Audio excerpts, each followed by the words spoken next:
Primero es como dibujar la cara y luego ya se le va dando formas ya.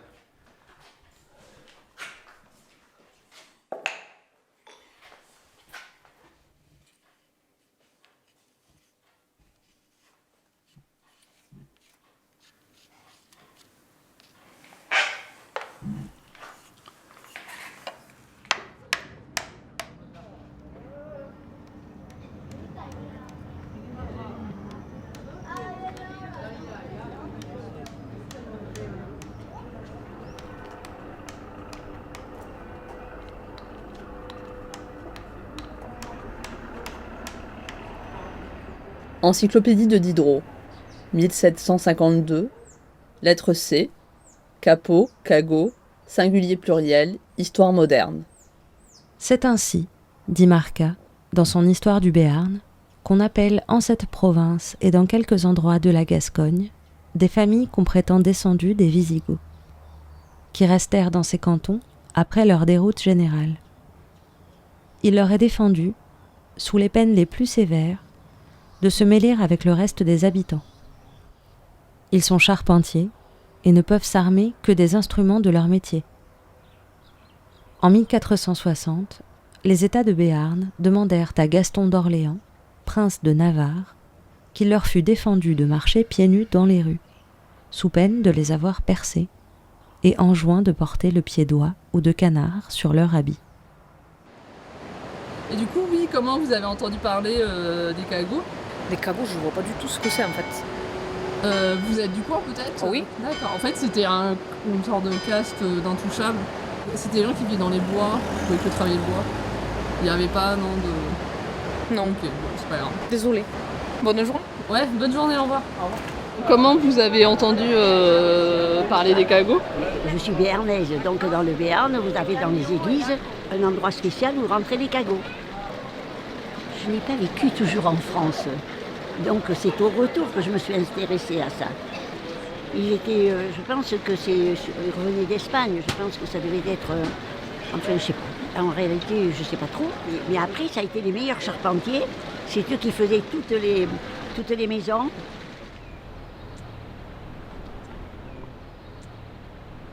Les descriptions existantes les présentent toutes comme physiquement différents, mais à chaque fois de façon différente.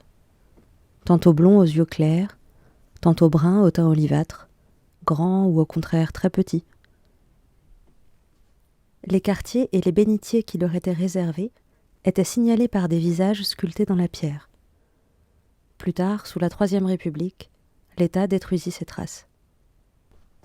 Ne reste plus que quelques photos du XIXe siècle, ici et là, et des vestiges dans les églises, involontairement sauvés par les tensions entre républicains et catholiques.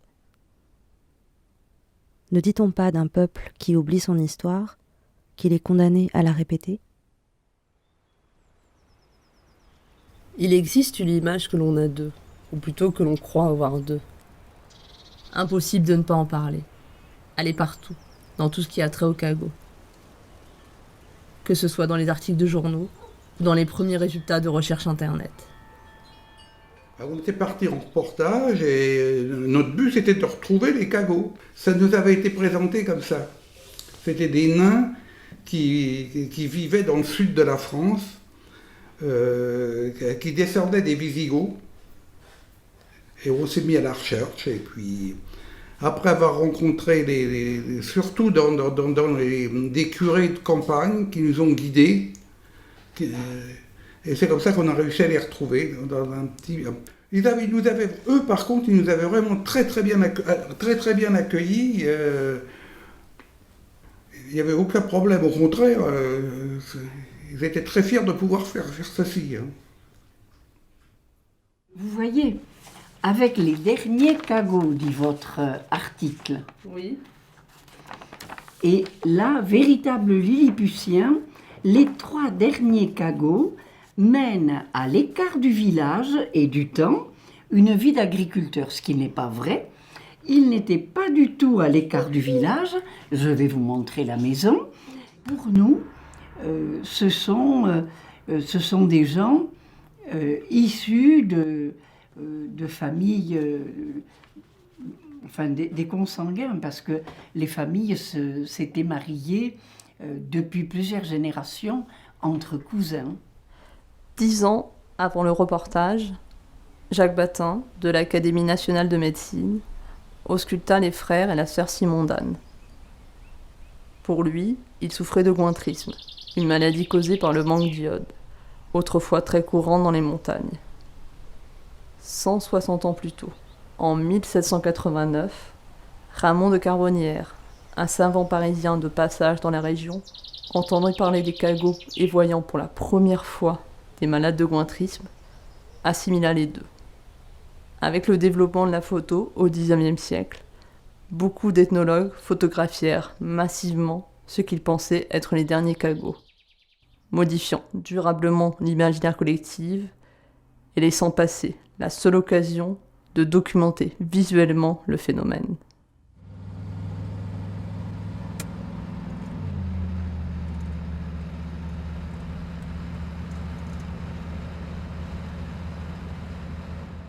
En mi casa eran ebanistas, eran tallistas, porque nosotros aquí, en Bozate, nos asentamos el año 1253.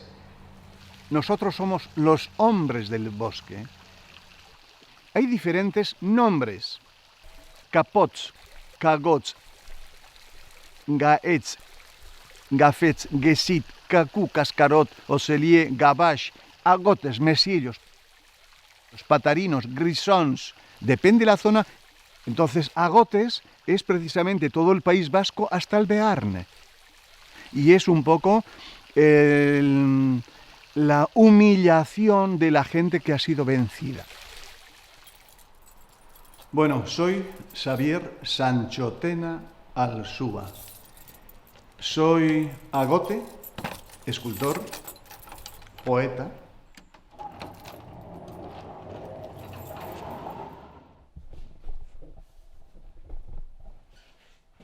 Aquí el taller de su padre. Sí, bueno, este es el taller generacional e instrumental de 5 generaciones. ¿Y usted cuando era joven veía a su padre y a su abuelo trabajar aquí? Sí, sí, por supuesto. Les veía trabajar y a mí me invitaba a trabajar. Bajabas al taller y el olor a la madera. Y la madera es cálida, la madera te enamoras de la madera. Entonces eso lo llevas, es un gen que tienes. Entonces yo lo he plasmado luego en otras circunstancias, haciendo escultura. Y bueno, pues veis la cantidad de árboles, la cantidad de material que necesito para trabajar.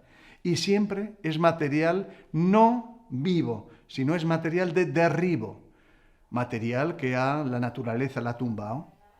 Esas diferencias ya en mi generación ya no eran tantas, porque yo soy ya de una generación donde la civilización rueda a unas velocidades tremendas.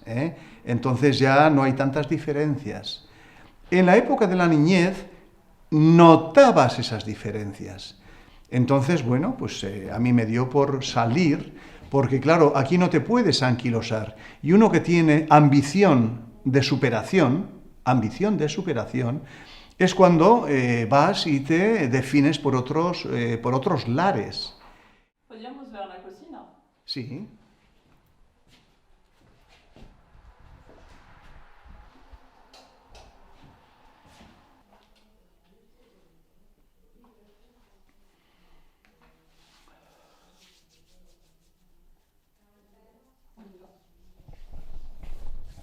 Entonces, aquí está la cocina. Bueno, pues aquí viene la otra tradición. La tradición es que mi oficio es cocinero. Y la cocina viene por tradición. Mi madre, abuelas, bisabuelas, antepasados, el tema de la cocina era importantísimo. Tenían un don especial, porque ellas eran sabias porque eran herbolarias. Sabían de hierbas medicinales para curar o para matar, o sea, se conocían todo, absolutamente todo. Usted dijo que es por lo que se ve, eran mujeres que eran perseguidas por brujería, pero mujeres que eran curanderas, que eran... Es que voy a eso. Entonces, lo que pasó en Zugarramurdi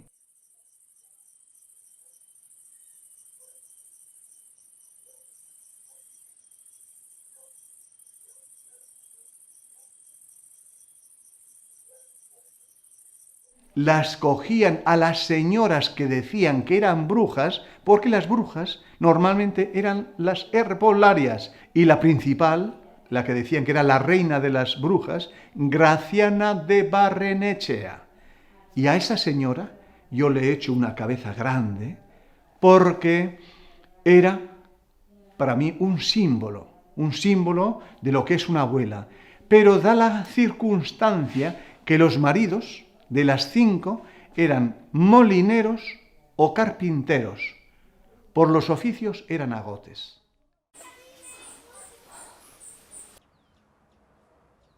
Tu che chiesa de ruse nudo, tu che su le zanco te pun, tu che tu na vueste cleron, suena plain pa mono buena muso, si es la muso te pauregu. Ta cara es negra de fumado, te traes en la fusillada, si es una flor de barricado, si es la Venus. Te mort de femme, si es la maîtresse. Il faut remonter dans les années 826. Alors à ce moment-là, le comté de Bigorre n'a pas voulu qu'il y ait un successeur, un vassal, un comte, un baron, et a laissé cette communauté ici indépendante. À partir de ce moment-là, à partir de la moitié du 9e siècle à la moitié du 16e siècle, les gens de la vallée, cette communauté s'est débrouillée toute seule. Mais à ce moment-là, elle a dû être en guerre continuellement, guerre de territoire, avec les voisins. Parce que tout simplement, elle a eu des empiètements, elle a eu les communes voisines, enfin les villages voisins, ont un peu pris tantôt un morceau, tantôt un autre. Voilà pourquoi ici, il y a énormément de villages aux alentours qui possèdent une partie de la montagne. Le quartier des Campans, c'est possible de regarder aussi? Alors, il existe encore ce quartier? Oui, on va y aller. Ah oui, on va aller dans ce quartier. Tel quel? Alors, on dit que cette maison, ou celle-là, je ne sais pas, je crois que c'est celle-là, il y aurait eu il y aurait encore des pierres d'une maison de Cagoux. Moi, je ne l'ai jamais connue, mais on dit toujours quartier des Cagoux et pont des Cagoux. On va y passer dessus, vous allez voir. Alors maintenant, évidemment, c'est construit.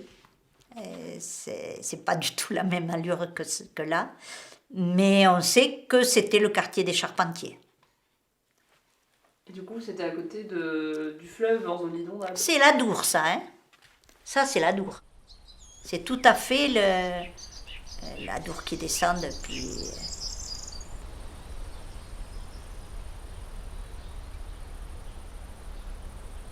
Ils étaient obligés de traverser l'Adour et de s'installer en dehors.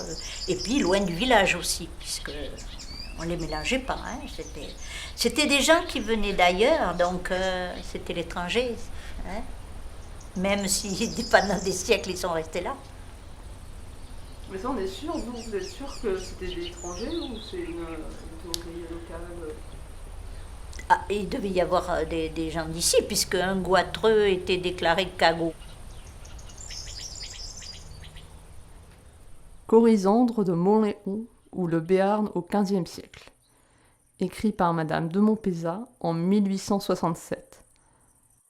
Cependant que le jour s'achevait, Corisandre aperçut une chétive cabane adossée contre un roc à l'abri des neiges et des vents.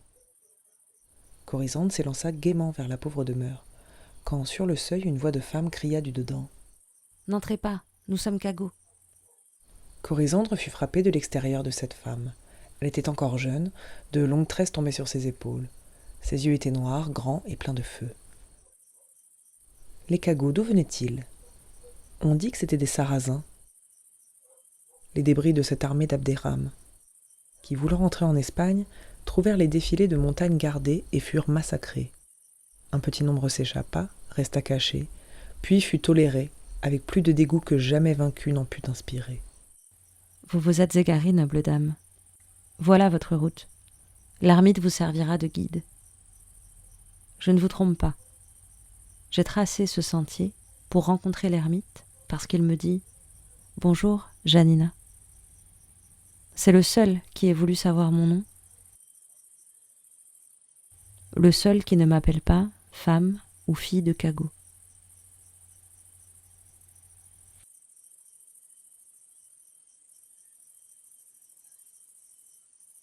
L'aire géographique, c'est entre les hautes vallées de la haute vallée de la Navarre et la boucle de l'Adour. Combien de gens? La seule évaluation quantitative que l'on ait concerne le Béarn et concerne la fin du XIVe siècle, 1385, et on s'est aperçu que dans le Béarn, on pense que c'est une des régions où ils ont été les plus nombreux, ils représentaient à peu près 4% de la population.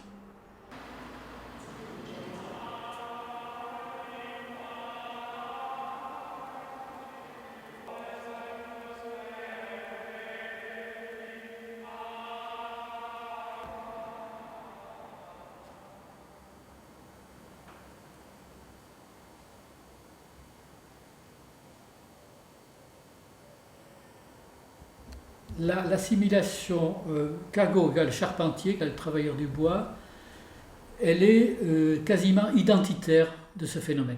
C'est un aspect extrêmement important et c'est un aspect extrêmement énigmatique. Tous les Cagots ne sont pas charpentiers, mais la majorité le sont. Au fur et à mesure que le temps s'écoule, la proportion de métiers autres va augmenter. Deuxième pondération, les Cagots n'ont pas le monopole du travail de menuiserie, du travail de charpente. Mais quand même, c'est tellement identitaire, malgré tout, que à partir du XVIIIe siècle, où le mot Cagot est devenu une injure punissable par la loi, on ne parle plus de Cagot, on parle des charpentiers. Un tel charpentier, tout le monde comprend, c'est-à-dire Cagot. C'est devenu un terme générique. Pourquoi la charpente? Alors là, il y a toute une série d'hypothèses qui ont été avancées. Tout ce que moi, je suis capable de faire en tant qu'historien, c'est tirer un fil rouge, qui vaut ce qu'il vaut, mais qui est documenté, qui montre qu'avant les Cagots, il y a eu les chrétiens. Constatez que pendant 200 ans, les chrétiens, personne n'a cherché à le trouver d'origine spéciale, tout simplement parce qu'ils étaient...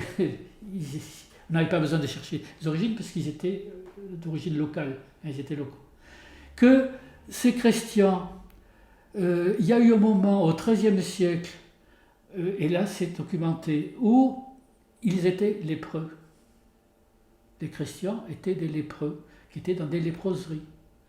Donc je pense qu'il est difficile de nier qu'à l'origine de tout ça, il y a la peur de la contagion, la peur de la lèpre. Sauf que au XIVe siècle, il y a eu de moins en moins de lépreux et que de toute façon, les lépreux ne peuvent pas transmettre leur maladie. C'est la lèpre, donc la lèpre est contagieuse mais pas transmissible.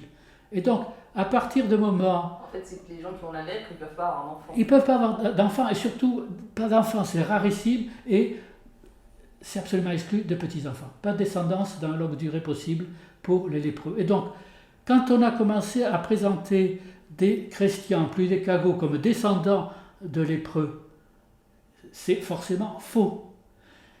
Alors, comment fallait-il continuer à justifier leur discrimination? Et le premier fantasme qu'on a eu, les Cagots, mais c'est presque comme Visigoth.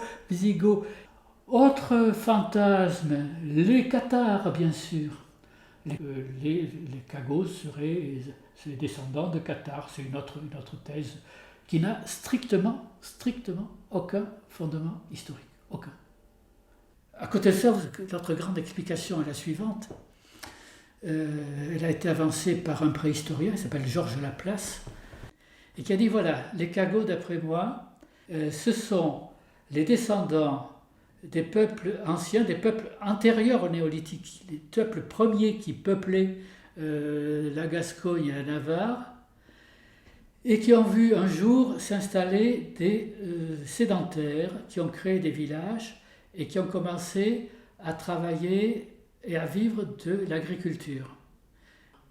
Et eux, hommes des bois, se sont trouvés en décalage, se sont trouvés marginalisés, et ils ont continué à vivre avec les bois au milieu desquels ils vivaient. Et ils sont sortis du bois, pour finir, mais en tant que spécialistes du seul matériau qui était leur cadre de vie.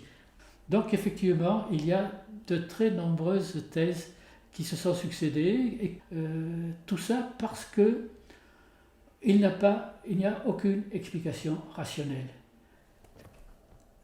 Le cagot type, c'est une réalité, mais c'est en même temps un stéréotype, parce que les cagots ont été très différents, ont beaucoup changé dans le temps, ils ont été très différents dans l'espace. Dans le temps, le chrétien du Moyen-Âge n'est pas du tout méprisé par les autres habitants. C'est quelqu'un qui est plutôt recherché. Il y a des recrutements de chrétiens faits par les communautés parce qu'ils disent que les autres communautés ont leurs chrétiens, nous on n'en a pas, il faut absolument qu'on en recrute un. Il y a une sorte de concours de recrutement d'un chrétien. C'est quelqu'un qui est jugé nécessaire par la communauté, qui est tenu à l'écart, mais qui joue un rôle social important, parce que c'est lui qui s'occupe de faire les cercueils des défunts. Deuxième figure, le chrétien du XVIe, XVIIe siècle. C'est le moment où on perce les portes d'accès pour accéder à l'église, et il doit vivre dans la haine et dans l'humiliation. C'est une phase totalement différente. Mais du coup, le 15e, 16e siècle, ça correspond un peu à l'invention du racisme biologique. Oui. Il y a un très beau livre, qui s'appelle le livre de Christian de la Campagne, qui s'appelle L'invention du racisme, qui dit le racisme, et les cagots sont la plus ancienne manifestation de racisme, et elle tombe au moment où le racisme, avec les Indiens ont découvert les Amériques, le racisme est né au XVIe siècle. Il va s'appuyer sur quelque chose qui est neuf dans les concepts scientifiques, c'est le sang. Le racisme de sang. La limpieza de sangre, la pureté de sang, c'est un concept qui va être inventé en Espagne au moment de l'expulsion des Morisques pour donner naissance à des formes de discrimination qui ont une composante clairement raciste parce qu'elles sont fondées sur le concept de pureté de sang. Troisième figure, à la fin du XVIIe siècle, et même plus tôt en Espagne, le cagot se révolte. Le chrétien en appelle d'abord au pape, puis on appelle au roi, aux agents du roi. Le cagot est un révolté et le chrétien se bat pour sortir de sa condition. C'est la troisième figure, qui n'a rien à voir avec les précédents. Quatrième figure, l'abolition légale est accomplie, reste une discrimination sociale. Pour en sortir, la meilleure façon, on l'a dit, ça a été soit de partir aux Amériques ou dans les villes, soit d'utiliser l'atout qui est que les chrétiens sont devenus des spécialistes du maniement de l'argent, des spécialistes de l'écriture, des spécialistes de leur métier très recherché. Ils accumulent des fortunes et c'est par la fortune qu'ils se font reconnaître, qu'ils font disparaître aux yeux des autres leur qualification de chrétien. Et puis, si vous voulez, il y a d'autres figures des chrétiens. Les chrétiens résiduels, ce sont les pauvres. Vous prenez un mot de chrétien comme celui de Chubitoa à Agnox, qui est un hameau qui existe toujours. Et bien au XIXe siècle, les cagots ne sont plus des charpentiers, mais ils sont devenus tisserands. Ils sont devenus tisserands dans le cadre de l'exploitation d'un prolétariat par des chefs d'entreprise, par des entrepreneurs. Et Chevitois, c'est un quartier de prolétaires comme il y en a à Londres, comme il y en a dans les grandes villes industrielles, toute autre figure. Et puis pour finir, vous avez les derniers des cagots, ceux du XXe siècle, le petit vieux qui vit dans sa maison isolée à l'écart du village et que l'on considère avec davantage de pitié que de mépris, et c'est la fin d'une histoire. Voilà.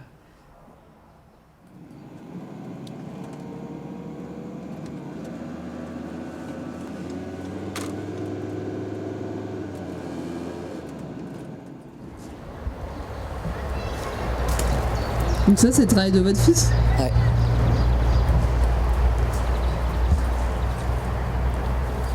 Ma Prigo travaillait le bois. Le grand-père faisait des violons, donc mon père travaillait, il faisait les violons, lui. C'était un violoniste. Il fabriquait les violons. Il travaillait que le bois. C'est la petite génération qui nous reste. La deuxième génération, lui, maintenant, ça y est. Il s'est lancé dans les fabrications de bois, et puis voilà. C'est plus marrant, c'est ça. C'est ça aussi. J'ai fait des poissons. C'est tout en bois. Hein. C'est mon œuvre. Vago, ça veut dire voiture, en manouche. Et puis voilà, ça fait quand on pense à Vago, ça fait manouche. Et puis on se correspond là-dessus, ça partit un petit peu comme chez nous, quoi. Mais je pense que c'est à peu près ça qu'ils ont subi eux. On l'a dans... Ça a évolué un petit peu ici, mais en fin de compte, ça fait à peu près 30 ans comme ça. On a dû remplacer les wagons, ils ont dû se venger sur nous, ça qu'ils n'ont pas pu réussir à faire aux wagons. Je pense qu'ils le font pour nous maintenant. Ils ont trouvé quelqu'un d'autre, quoi, pour faire tout ça. Nous, on a vécu à peu près comme eux, hein, parce qu'on n'a pas d'eau. Bon, à part que le fer et tous les trucs comme ça, c'est pas pareil. Mais nous aussi, on n'a pas droit à l'électricité quand on a un petit terrain. Et en plus, là, maintenant, faut qu'on fasse des prête-noms pour avoir nos terrains. C'est les gens qui ont vécu et on sent qu'est-ce qu'ils ont vécu. On ressent, il y a des fois, quand les gens nous rejettent, quand on nous met dans des bois ou à ras d'une déchetterie ou un truc comme ça, on est arrêté, on se sent vraiment déjà inutile, quoi. On est comme, je sais pas comment vous expliquer, on est des gens qui a pu, heureusement qu'on est solidaires, qu'on est entre nous pour pouvoir soutenir tout ça. Si on serait seul, je crois qu'on serait perdu, on ne serait pas des gens comme tout le monde, quoi. Dans le temps, on n'était qu'avec les chevaux. Je vous dis, dans les petits chemins, on était toujours dehors de la ville. Jamais au bord du village, quoi. Des petits villages comme Juillan, Ibos, tout ça, c'était des petits patelins, vraiment rien du tout, mais c'était carrément à 1 km, 2 km du village, quoi. Qu'une maison, pas que du village. Il ne faut pas que la maison soit à 2 km. Quoi. La première maison, il faut que tu la voies à 2 km pour qu'on nous foute la paix, encore pour 3 jours, quoi. Et il y a certains dans les Landes, j'ai entendu dire il y a des affiches encore sur des petits villages, il y a marqué dessus « Interdit aux nomades et aux forains ». Ça existe encore.